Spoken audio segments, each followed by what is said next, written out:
เจ้าสิมาแนะนำเกี่ยวกับตัวฝากเบียร์นะเจ้าเนาะทำอิฐเขาก็จะมีว่าจะเข้าไปหลังบ้านไปตั้งค่าอยู่หลังบ้านนี่ก่อนตั้งค่าอยู่หลังบ้านอันนี้เป็นตัวอย่างเนาะเขาจะเข้าทางเว็บไซต์เลยจะมาเข้าตัวตั้งค่าระบบนี้แล้วมาตั้งค่าตัวไปนี้ตั้งค่าตัวไปเขาจะมาเบิ่งอยู่บอนซื้อขายสินค้านี่นะทีนี้มันเน็ตซ่าหน่อยนึงบอนตั้งเขาบอนซื้อขายสินค้านี้แล้วเขาจะกดปุ่มแก้ไขเลยเนาะเพื่อที่มันให้มันทันกันนะกดแก้ไขแล้วมันเลื่อนเบิ่งว่าบอนอ่าตัวนี้เนาะตัวนี้อนุมัติส่งสินค้า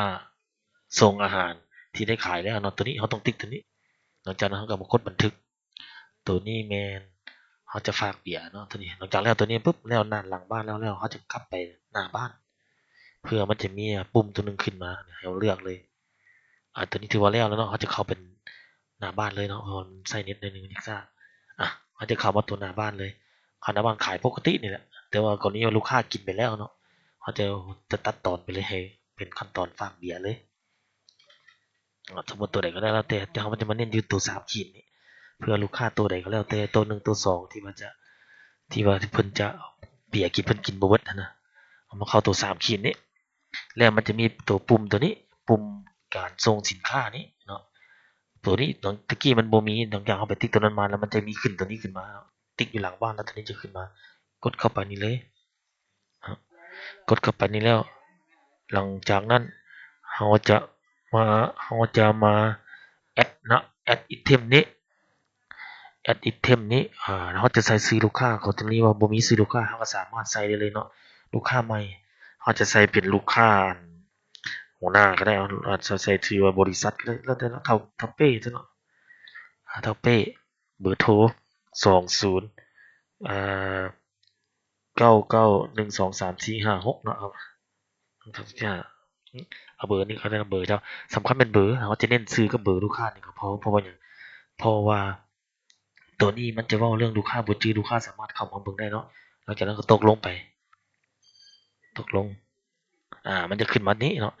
รายการเมนูตัวนี้ก็สามารถกดเข้าไปเลยเนาะมันจะขึ้นมาดอกรายการเบียร์สมมุติว่าอ่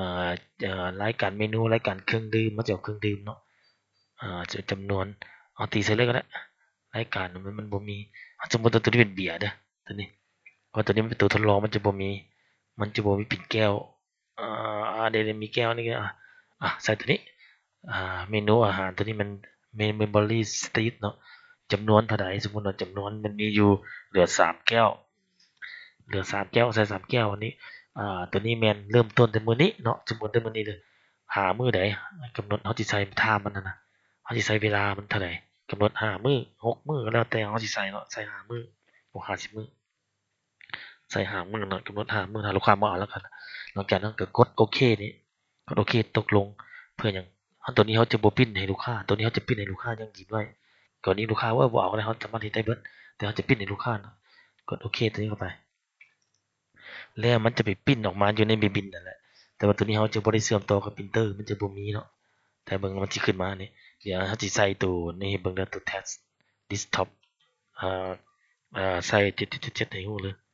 เราจะเปิดเบิ่งว่ามันจะขึ้นมาเป็นหน้าตาแบบใดแบบฝากเบียร์777เดี๋ยวนะมันมันได้เดี๋ยวมันจะขึ้นมาเนาะเห็นบ่ฝากเบียร์นี้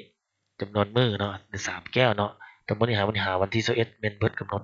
ตัวนี้เขาก็ปิ้นให้ลูกค้าได้เลยตัวนี้จะตัดไปเลยเนาะกรณีว่าลูกค้าเขามาเอาเนาะเขาก็เข้าตัวเก่านี้เข้าบนขายนี้เข้าบนขายเนี่ยสมมุติว่าถือว่าตัวนี้อัปเดตแล้วนะได้กำหนดหามื้อตรงนี้มันในลูกค้ามาลูกค้าจะมาเมื่อไหร่ก็แล้วแต่เนาะตัวลูกค้ามาแล้วเขาก็มีแต่กดเข้าบน3ปุ่มนี้ให้เขาเพื่อไปเอาบิลส่งสินค้าบิลฝากเบียร์ให้ลูกค้าตัวนี้มันจะขึ้นมาเนาะทางบนชื่อเขาก็สามารถตีชื่อตัวนี้ใส่ชื่อลูกค้าเท่านี้เท่าเป้นี้เท่าเป้นี้เบอร์โทรเบอร์นี้ตีนี้มันจะเด้งขึ้นมาหลังจากนั้นก็มีแต่อัปเดตเพื่อเอาเพิ่มเบียร์ให้กับเจ้าลูกค้า3แก้วนี้มื้อนี้เราบ่เอามีแต่เราก็กดตกลงเลยเนาะแล้วมันจะมีคำศัพท์คำว่าสเตตัสของมันเนี่ยเป็นอันนี้เป็นลูกค้า Consing Signing เขามาเอาเนาะเราจะใช้คำว่าto item นี่เนาะได้มาแล้วตัวนี้เนาะกดตกลงไปเลยอันนี้มันจะมี3คำศัพท์อย่างนี้อันนี้แม่นเบิดกำหนด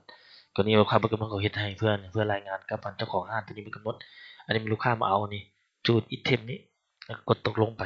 ก็ถือว่าต่อไปตัวนี้มันก็จะหายไปเลยเขาจะว่าอันนี้มีอันนี้จะบ่ได้เกี่ยวหยังเลยตัวนี้เนาะกดปริ้นออกมาก็ถือว่าแล้วตัวนี้เนาะถือว่าลูกค้ามาเอาแล้วก็ถือว่าแล้วนะตัวนี้มีส่ำนี้ล่ะเจ้าฝากเปียโอเค